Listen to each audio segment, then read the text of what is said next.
Hey BleepinJeepers, I'm here with Jason from Iron Rock Offroad. He's one of the owners. They came all the way out here to Moab. We're at the vendor show outside. And he's going to give us a little bit of a walk around of the three Jeeps that they got in their booth today. They got a WJ, an XJ, and it's an LJ. LJ, yep. So it's an LJ. And you guys that have been following the Overlander build know that I'm doing an Iron Rock Offroad 4-link upgrade kit to that, and it's a completely bolt-in system, all except the axle truss.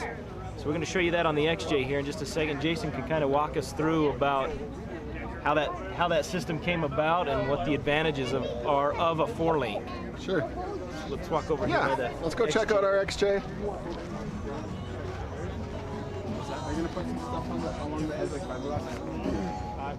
So you probably can't get much of a look at the 4-link, but it's a fully bolt-in system. The front cross member bolts in the front, and then there's a coil spring shock mount cross member that bolts in the rear, and then the axle truss is welded to the axle, and the lower control arm mounts, the shock mounts, all that good stuff is welded onto the axle. Other than that, it's a pretty easy installation. You guys have pretty much done all the engineering work. Exactly, yep. We got your anti-squat dialed in just right. Everything's nicely double triangulated, and it just works fabulous. I mean, the flex is incredible. Out on the trail, it keeps you so much more stable. And this you can go anywhere from what, 4 to 8 inches of lift? Yep, 4 to 8. You could technically even go to beyond 8 if you really wanted to. And you order whatever springs you want, depending on whatever lift. Yep. Now I went 4 inches. I went low because I want the Overlander to have a little bit better road manners. But if you want to go high to be able to clear bigger tires, it's the same kit, just a bit different springs, right? Same kit, different springs. The shocks are part of your lift kit, so whichever shocks you need. Different shocks. Yeah. But like down the road, let's say I decide I don't like 4 inches and I want to go to 6, it's just springs and shocks. Easiest swapping springs and shocks. Springs and shocks, which is really good. The second advantage to this is it's a bolt-in kit, so if you completely destroy your Cherokee in a rollover, you can pull the whole kit off, take the rear axle with it, which was the only weld-in part, and put it on the new body, and you're good to go. All right, Jason, tell us about the rear axle options that you build trusses for several different rear ends. Yep, we cover everything. We tried to cover all of the popular options. So the Dana 35 that comes with this thing, the Chrysler 8 1/4 that comes in it. We've got Ford 8.8, so if you're swapping in a Ford 8.8, a JK Dana 44, Dana 60, GM corporate 14 bolt, and even a Ford 9-inch and a Ford 9-inch. It's a very universal truss that's just completely blank. You can cut it out to fit whatever you want to fit. So basically, whatever axle you want to put in the rear of this, at the time that you're doing the 4-link, you can throw that axle in.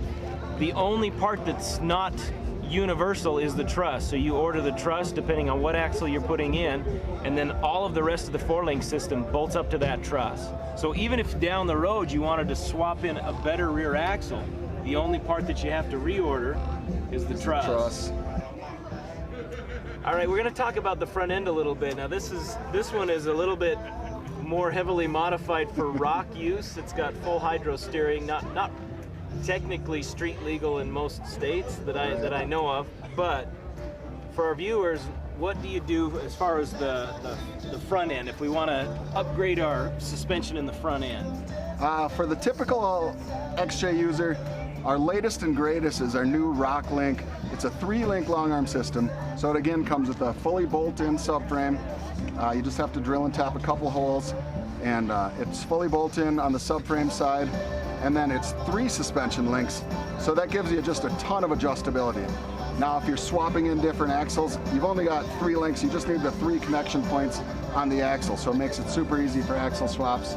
It fits all the factory swap axle options just as it sits. The same story with the trusses. You just order a truss that's specific to the front axle you're going to use, and then all the rest of the system is pretty much interchangeable? Yeah, if you were swapping in say a Dana 44 or a Dana 60, yeah, you just need a truss with a 1-link mount for the upper control arm, 2 lowers, and then your spring mounts and shock mounts and all the standard stuff.